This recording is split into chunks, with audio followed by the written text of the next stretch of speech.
Hi hello నమస్తే welcome to our channel. ఈ రోజు క్రైమ్ అప్డేట్ తెలుసుకుందాం. ఈ రోజు నాతో పాటు క్రైమ్ అనలిస్ట్ శ్రవణ్ కుమార్ గారు నాతో పాటు ఉన్నారు. సార్తో మాట్లాడదాం. నమస్తే సార్. నమస్తే అండి.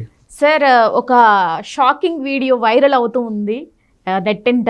అంటే ఒక యువతి తనకున్న బాయ్ ఫ్రెండ్స్తో కలిపి భర్తని చంపడానికి అని చెప్పి ఆ ఘటన వెలుగులోకి వచ్చింది. దాని గురించి ఏం చెప్తారు? అసలు సమాజం ఎట్టిపోతుంది?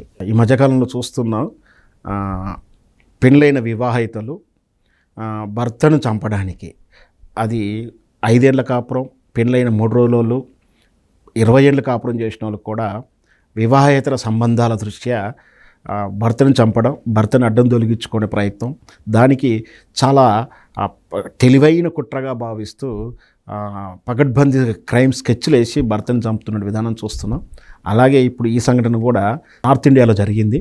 ఏంటంటే, ఆమెకు భర్తను చంపడానికి మొదటి ప్రియుడు, రెండవ ప్రియుడు, మూడవ ప్రియుళ్ళ ముగ్గురు కలిసి, మూడవ ప్రియుల తర్వాత 4వ ప్రియుడుగా చెప్పొచ్చు, అతడు కూడా సహాయం చేశాడు.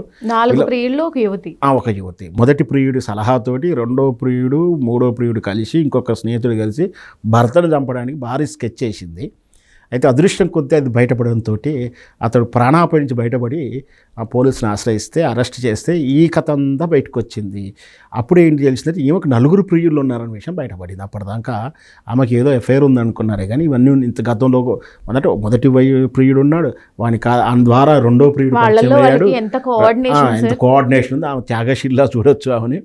సో అందరు కలిసి ఆయన భర్తను చంపేటువంటి ప్రయత్నంలో ఆమె కీరోలు పోయించినట్టు సో దాన్ని బయటపడితే ఆమెను అరెస్ట్ చేసి కటకడాలకు పంపించడం జరిగింది. అసలు ఇలాంటివి చూస్తుంటే సమాజం ఎటుపోతుంది అసలు? అంటే జనాలు ఎలా తయారవుతున్నారంటే, ఈ వివాహేతర బంధాలు ఈ మధ్యకాలంలో మనం చాలా చూసాం సార్.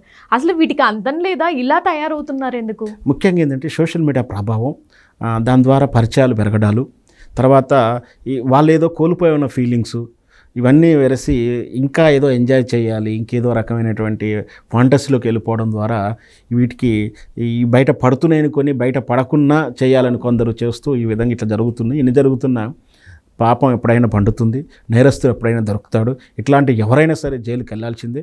జైలుకి వెళ్ళిన తర్వాత ఇంకా వాళ్ళ జీవితం అంధకారం అయిపోతుంది. కానీ ఒక ప్రియుడితో విన్నాను, కానీ 4 ప్రియులతో కలిసి ఆమె ఇలా భర్తని స్కెచ్ వేసి చంపడం అనేది నిజంగా షాకింగ్గా ఉంది. పైగా ఆమె ఎడ్యుకేటెడ్ పర్సన్ కూడా కాదు, అన్ఎడ్యుకేటెడ్ గ్రామస్థాయి గృహిణి. అది ఆమె అంత అలా చేయగలిగిందంటే, ఒకవేళ చదువుకొని ఉంటే ఏం జరిగేదో అని కూడా భయపడాల్సి ఉంటుంది మనం.